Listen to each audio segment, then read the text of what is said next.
All right, let's continue with our Eliminator 8 media availability. Ryan Newman has joined us. He drives the number 31 Caterpillar Chevrolet for Richard Childress Racing. And Ryan, you're heading into Texas Motor Speedway. You got two races left before we trim the field to the championship four. What's your outlook here today and this weekend at this big, fast mile-and-a-half racetrack? You really just look forward to the opportunity. We had a pretty good run going here in the first race and caught a windshield tear off on a splitter and had to pit under green and lost a bunch of track positions. So just the opportunity to come back here and prove and show the things that we've learned as a team and as an organization since the first race here in Texas, and just to keep our consistency going of a couple top fives and top tens, and have some fun with what we're doing with the Caterpillar Chevrolet. Questions now for Ryan Newman. We've got Drew over to my left. We've got Tom to my right, and we got Jerry back over here. Ryan, Drew Davison with the Fort Worth Star-Telegram. Kind of talk about your season, and obviously you haven't found victory lane yet, but you've been so consistent, and you're kind of the one guy who could win a championship without a win. Has that crossed your mind, and would that be just as special if? I mean, mathematically, the potential is there, and as long as you have four seeds and 3 winners, there's that potential, and we know that there's going to be at the max 2 at this point. So, nevertheless, or at least going into this last round, nevertheless, a championship is still a championship, and the trophy doesn't have the number of wins underneath it. And if we win the championship, then that would be great in any form or fashion. But we're here to win races as well, and there'd be nothing better than to win the next 3. But there's no guarantee in any of that. Let's go over to the right to Tom, then we'll come back to the left to Jerry. Hi, Ryan. Tom Jensen, FoxSports.com. Looking at the stats, Kevin Harvick has led 1,817 laps. He's 8th in points. Brad Keselowski's led 1,518. He's 7th in points. Jimmy Johnson's led 1,119, and he's out of title contention. You've led 41, and you're 2nd in points. Does that seem odd to you at all? Well, those were mostly odd numbers, yes. But other than that, I mean, yeah, it's not the typical equation that you have where performance is equating to championship run. But at the same time, this point system is a little different this year, and our consistency has been our strength, and our consistency has been not in the top 3. Our consistency has been basically 5th to 11th. More often than not, and it's been very difficult to lead laps for us. I think our last laps led were at Talladega. So I mean, where a lot of people lead laps, but nevertheless, it's my standard answer. It is what it is. We're riding the wave that's presented to us, and we're having fun with it. We'll go to Jerry. We'll go to Bob Pockris, and then we'll go to Steve Richards. Ryan, Jerry Fraley from the Dallas Morning News. You're finishing races at one of the highest rates of your career, finishing well. Are you driving differently this year with the intent of finishing races? I know that's always a goal when you start, but to make sure that happens? Yeah, it's just unfortunate that there's guys that are doing a better job than us. I mean, realistically, I've always tried the same amount, the same effort, each and every race, but in the end, we're still getting beat. So, we have to step it up. We've done that the last few weeks, and it showed, I think, from a little bit of everything. Pit road, myself as well as the pit crew guys, with the race cars, strategy-wise, everybody's stepping it up a little bit. So, and we've improved the second time we've come to these racetracks, which is a big deal for us as a new team to show that improvement. But from my standpoint, I do know it's important to finish, and I would rather finish 7th than 27th. Giving without risking too much, I guess you could say. But in the end, you still don't have to win a race to win the championship. Mathematically, you could finish 39th or 40th or whatever it is at Homestead. There's and that's something anybody wants to see, but that's the math of it. So. And it's likely not to happen, but I just go out there and do the best job I possibly can, and that's made me a consistent driver this year.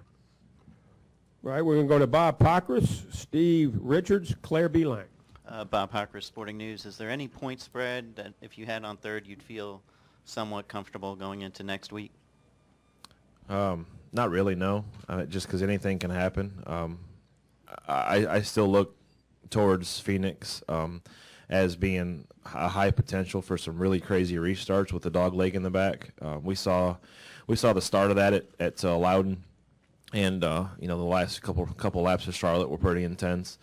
So I think that there's really no guarantee. I don't know what the math would be. I mean, obviously high 30s would be really nice, but I don't think that that's necessarily going to be the case. I think it's going to take 3 really good races to put yourself in the hunt going into Homestead. We'll go to Steve Richards, Claire B. Lang, Lee Spencer. Yeah, Steve Richards with PRN. Ryan, can you talk about describing the pressure you feel going into this weekend and as you move along in the chase? I don't have any pressure. No? I don't. Why do you think that is? I medicate myself. I don't know. I'm having fun with these guys. It's been a lot of fun, and yeah, I mean, there's intensity out there, but that's different from pressure to me. Pressure is something, I've always said pressure is what explodes things, and there's no reason to put unneeded or unwanted pressure on anything that you want to perform well. It's a good plan. We'll go to Claire B. Lang and then Lee Spencer, right up behind you there, Lawrence. Claire B. Lang, Sirius XM NASCAR Radio. With everyone saying you've got to be patiently aggressive and go get it in the chase, obviously aggressiveness different at Talladega and Martinsville. What is being aggressive like at a track like this? How would you define it for a fast track like Texas? It's a fairly good question. The bottom line is you only have to be as aggressive as you need to be. I mean, if you got a dominant race car, then being aggressive is the worst thing you could be. But if you're in a position where you're fighting for 7th or 8th all day and you think you have a top 5 car, then you better be aggressive because you need to make something happen. So it's all situational, in my opinion, to answer your question. Aggressive, what is being aggressive at Martinsville? We know you talk about the bump and run, and at Talladega, we talk about what is it here that you define being aggressive as when you have to be? I mean, aggressive can be going 3 to maybe 4 wide on a restart. It could be, pushing the lights on your tachometer as fast as you possibly can and not get busted for speeding, but getting everything you can. So there's times to be super aggressive, and there's times to be aggressive, and there's times that you don't have to be. Lee Spencer and then Lewis Frank. Lee Spencer, Motorsport.com. We ran into Mr. Borland yesterday down at Austin. He was doing some due diligence in preparation for the Haas F1 deal. What do you think will make him not qualified? Because obviously the guy's brilliant, but what is it about Matt Borland that will make him a good fit with the Haas F1 group? Matt, I guess Matt's his first real situation like that was his first go around with me that I know of as far as our ARCA start. I mean, we started with 3 or 4 guys at Penske and built a organization that became a Cup winner in the All-Star race way before our rookie season. So he knows how to get things started, and he knows how to put people together. And he did the exact same thing last year with a team that took us to a Brickyard 400 trophy. So he is the guy that I would want if I was doing that. And he's very hands-on. He knows how to do everything, and I mean everything. But at the same time, it's a huge task. So I hope he's got some good people around him. Lewis Frank. Yes, Lewis Frank of Reuters. Ryan, in 03, you won 8 races and didn't win the championship. Now, you might win the championship without a win.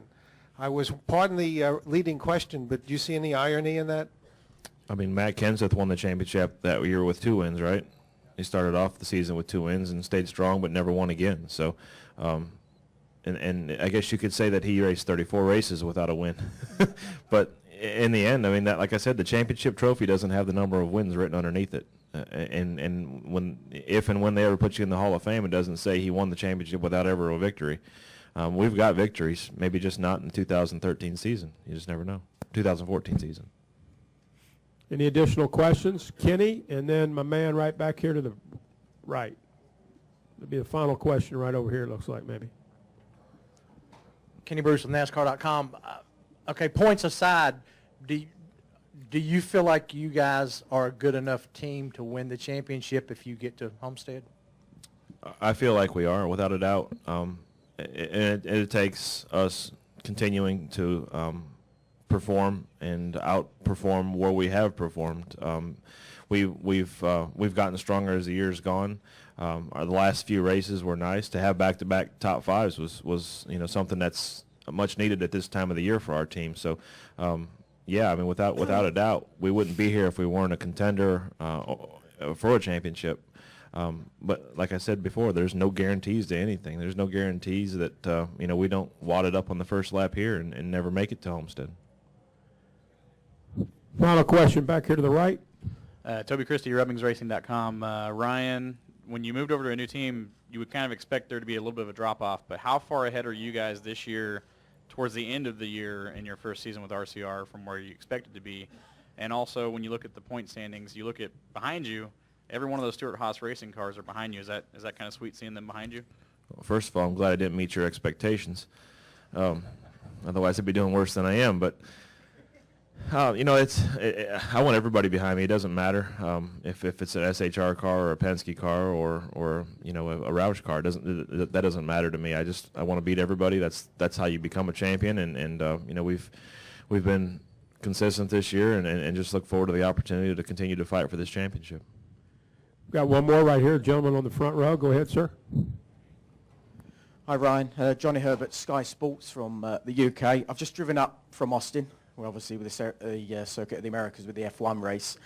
Your old team, Stewart, Haas, are going to be entering, or June Haas is going to be entering a car in 2016. Is that going to be a very important thing for the growth of the popularity of Formula One in the United States?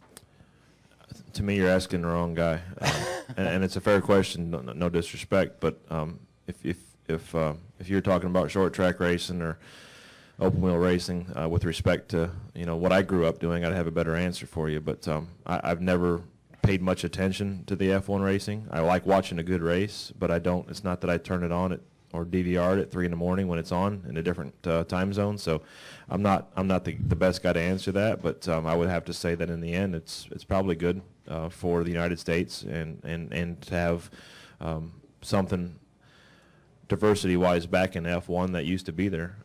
I would have to say that that's good. To see a lot of things that at least sporting-wise were a little bit of throwback is a good thing. Sure. And what about other drivers within the NASCAR? Do they watch it? Do they talk about it? I think there's quite a few guys that watch it. I mean, we're amazed at the technology that F1 has, but to me, the technology doesn't always equate to great racing. We look at it from a technology standpoint of how to beat the other guys in the garage, whether it's how to use carbon fiber or how to use their braking systems or something like that can improve and give us an advantage. That's to me that's my interest in F1. What do you think the race fan, or what does Formula One have to do to get the race fan, NASCAR race fan, to go and watch it?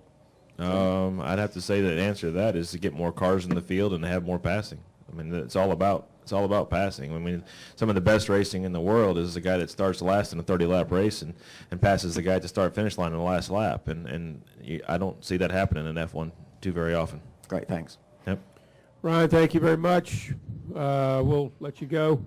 Actually, we have one more back here. If you don't mind, Wolfgang, get him the mic, please. You saw him. He's a late ad. Ryan, Wolfgang Monser from Germany, Ranchport Press Agency. For the last race of the season, and the chase season, is there any development stuff you have on your car which is maybe advantage over your rivals? I don't know what the guys have planned or what they're up to. From my standpoint, it's a very fair question, but there's a balance obviously there of having parts and pieces that we've run all season and trust versus parts and pieces that we might have a performance advantage and have some risk. So they'll weigh that out. That's their responsibility, and they've done a very good job at it all year. Ryan, thank you very much. Good luck this weekend at Texas. Thank you.